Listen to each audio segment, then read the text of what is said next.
Hi, and welcome to the Neuromuscular Junction. My name is Dr. Mark Tarnopolsky. I'm a physician at the Neuromuscular and Neurometabolic Center at McMaster University. Today we're going to talk about spinal muscular atrophy.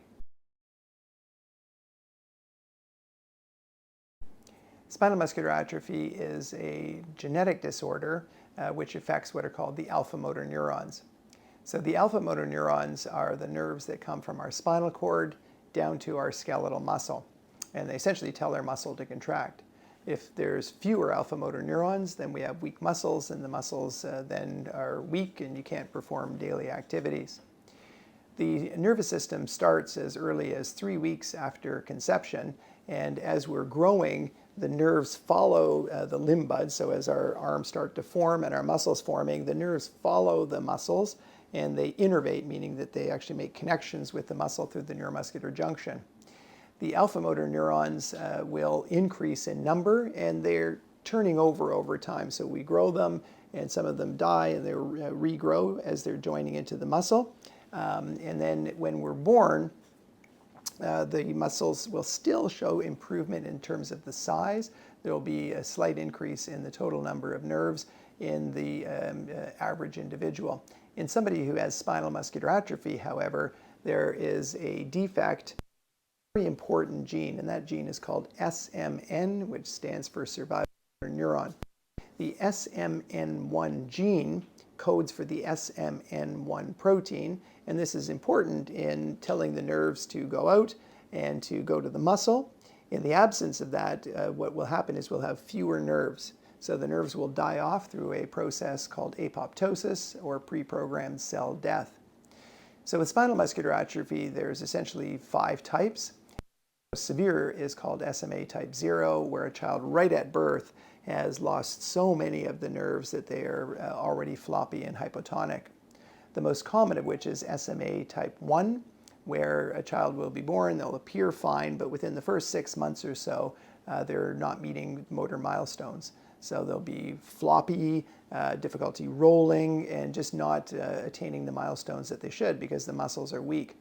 Oftentimes, when you look at them, the chest and the stomach will move in ways that is not normal because there's difficulty with breathing, and often the parents will note some problems with the swallowing muscles as well.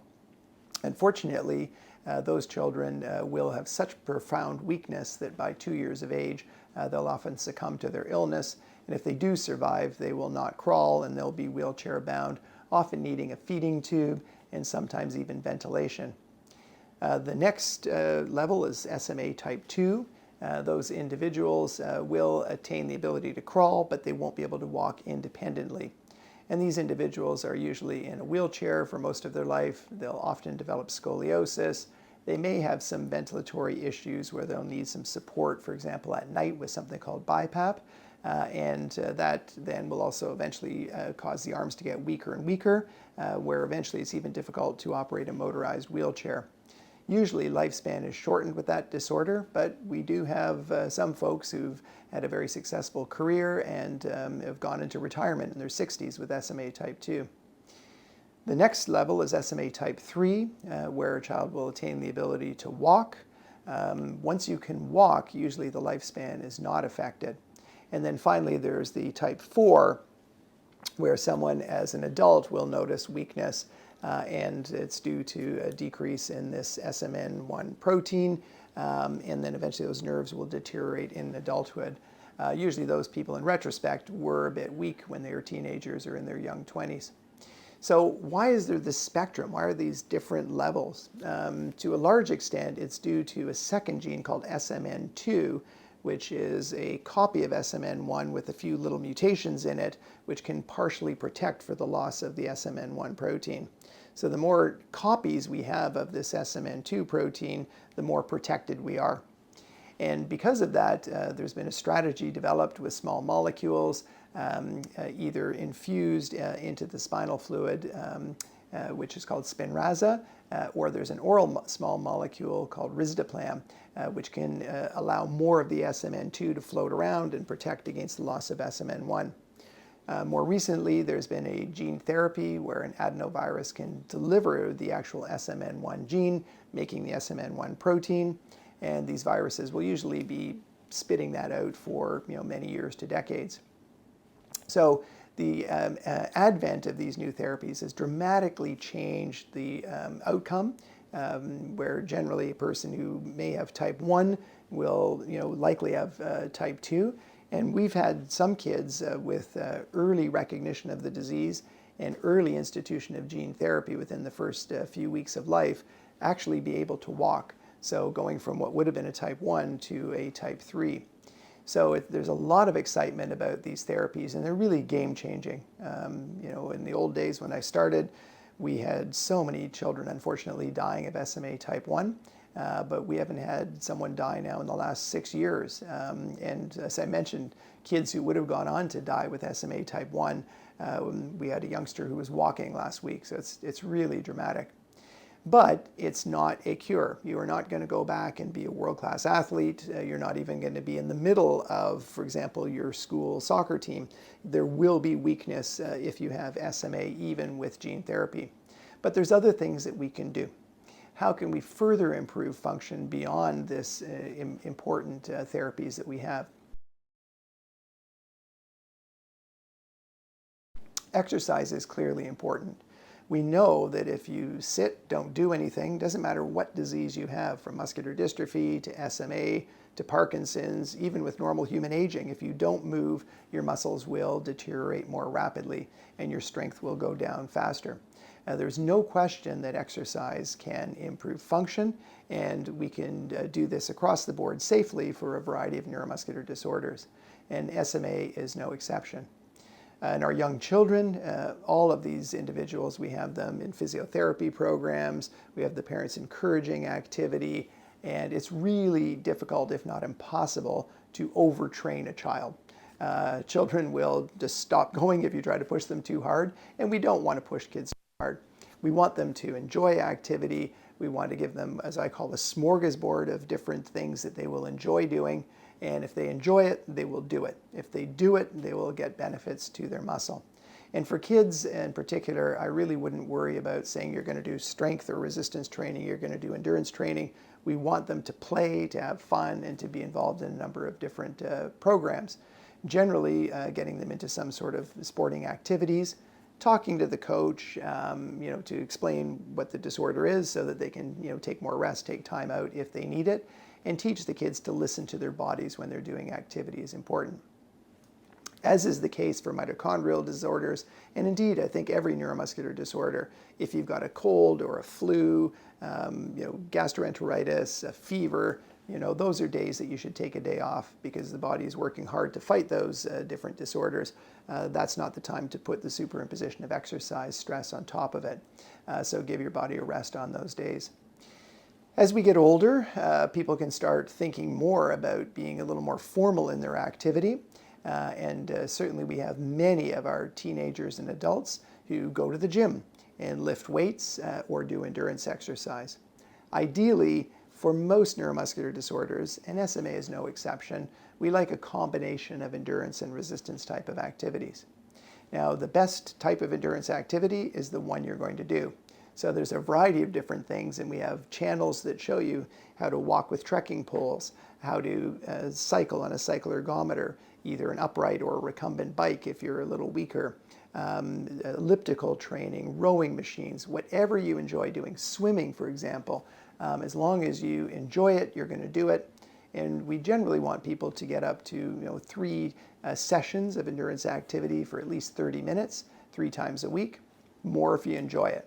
But listen to your body, start off slow, ease yourself into it, and if you're changing the type of activity you're doing, ease off, start at a lower level and get your body used to it. The same is true of resistance activity. Now, we generally think of resistance activity as weight training, but there's a variety of things that you can do. Things like free weights, machines, bands, plyometrics. And for some people, for example, if someone's in a wheelchair and they're very weak, even just lifting the arm up against gravity 10 times would be a form of resistance training, which is going to result in the muscle increasing its ability to perform that activity. So your strength will go up with that type of activity. Now, I've heard people say that you cannot make gains with spinal muscular atrophy, that it will invariably get worse, but it's very clear when we look at the original studies on what's called MUNI, or motor unit number estimation, that there's a very long plateau for a long period of time in the motor units. And if those motor units have plateaued for years to decades, of course, we can then increase the muscle size, we can improve the recruitment of muscles, even without, of course, changing the total number of motor units, and derive functional improvements, which would be either increased endurance with more endurance activity or increased strength with the resistance type of activity. Now, we all lose motor units as we get older. From age 30 to age 70, work by Alan McComas and others have shown that there is a loss of alpha motor neurons. About 30% or so will drop out during that time period. So for an able-bodied person or someone with SMA, that process is going on. With SMA, because you start with a lower number of alpha motor neurons because of the loss of SMN1, every loss of a motor unit will be a greater relative drop. And what we want to do is try and prevent that from happening. We do know from studies in mice where we exercise them with a moderate type of activity their whole life, it helps to preserve alpha motor neurons and prevent that age-associated drop in alpha motor neurons.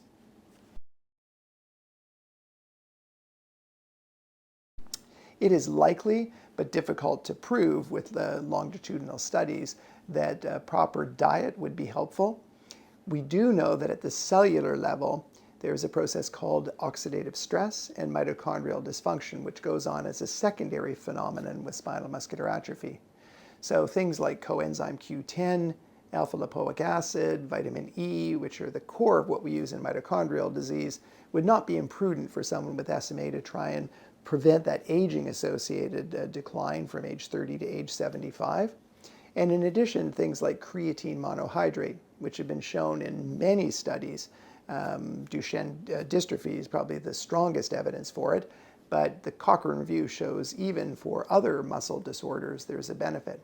So with SMA, we are loading the muscle with the creatine, so we'll get some benefit from that. And we've shown in some of our studies using a Lou Gehrig's disease model that we can actually load the nerves themselves. So there's likely some benefit. We do know, and we will talk about that in other videos, that creatine is safe if taken in the proper dose. Generally, we would recommend 100 milligrams per kilogram body weight. No more. More is not always better, and that can help to preserve nerves as you exercise properly. We've got all sorts of videos in this channel where we can show you how to enjoy and safely do a variety of different activities. And if you have SMA, we hope you enjoy these videos, and we hope that you improve your function and have a long and healthy life. So thank you very much for listening. If you have any comments or other things that you want us to talk about in subsequent episodes, please leave it in the comments section. If you want to be alerted of any new videos that we have in the future, don't forget to subscribe to our channel and ring the bell. Thanks very much.